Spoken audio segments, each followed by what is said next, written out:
coisa transversal a todos nós, acho, é que conhecemos a história do Mowgli.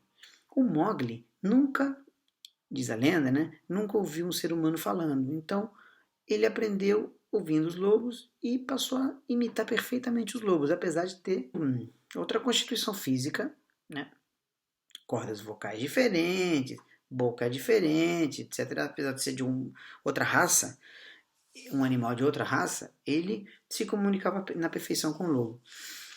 E essa introdução tem a ver com a formação musical. Eu tenho algumas questões com relação à formação musical que se dá em algumas escolas, porque, claro que com devidas exceções, tem alguns colegas muito sensíveis a isso, e que fazem com que na aula se ouça música, mas de modo geral, até por uma questão de seguir um programa, vamos dizer assim, quase que se começa as aulas de formação musical por teoria, né? Se ensina uma criança a ler, se ensina a escrever música. E repara só, a Olivia, minha filha, eu vejo por ela já está falando tudo. Com 2 anos e meio, já está falando tudo. Aos 2 anos começou a falar tudo. E fiquei pensando, se em vez de incentivar minha filha a falar, eu tivesse, por volta ali dos 1 ano e meio, dado uma caneta, um papel, ou colocado um quadro negro e falasse assim, olha, agora vamos aprender as letras, filha. Isso aqui é um A, isso aqui é um B, isso aqui é um C. Eu acho que ela iria começar a falar por aí pelos 12, 15 anos de idade.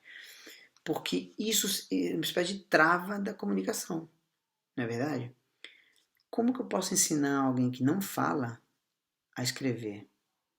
Né? Então, traz isso para o mundo, para a linguagem da música, porque a música é uma linguagem. Como que eu posso ensinar alguém a escrever e ler, alguém que ainda não fala? Alguém que entra no conservatório com pouca idade, ou mesmo com muita idade, mas que não tem cultura de ter escutado aquele tipo de música, sei lá, música clássica, e começa com peças simples, invenções a 2 vozes, ou sei lá o que, não sei o que, ou mesmo aquelas coisas mais meu piano divertido, ou Suzuki, aquelas coisas, aquilo não comunica, né?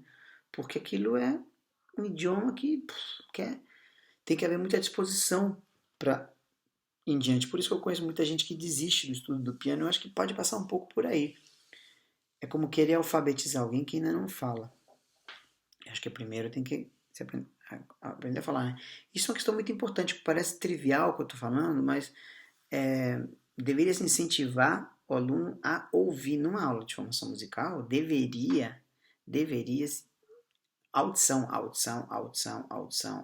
E até audição vamos tentar reproduzir. Né? Porque repara, alguém que está zerado, com HD zerado em música, e se começa o estudo de uma maneira mais lúdica, né? Eu acho que o desenvolvimento de algumas outras competências ao instrumento vai ser mais natural.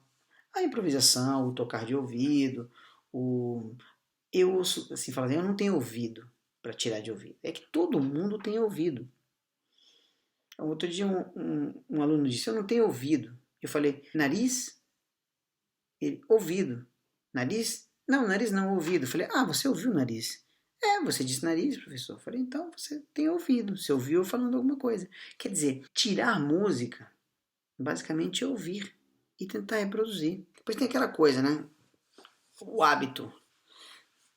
Se você traz o hábito de não ouvir, ou traz o hábito de não tirar de ouvido, por exemplo, ou traz o hábito de não improvisar, não há nenhum problema em não improvisar. Mas quando você quer improvisar e fica com essa coisa assim, e isso, então não é pra mim, isso vai te afastando, e você vai se afastando, depois de um tempo isso vira uma grande questão, quando no fundo, se lá atrás, no início do estudo, isso for lúdico, mas o que isso tem a ver com ouvir música? Tem tudo a ver, você ouve e reproduz, como Mowgli, como minha filha, ouve e reproduz, né?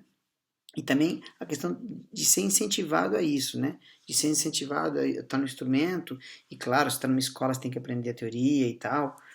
E isso é fundamental. Mas tem uma ordem das coisas, acredito, né?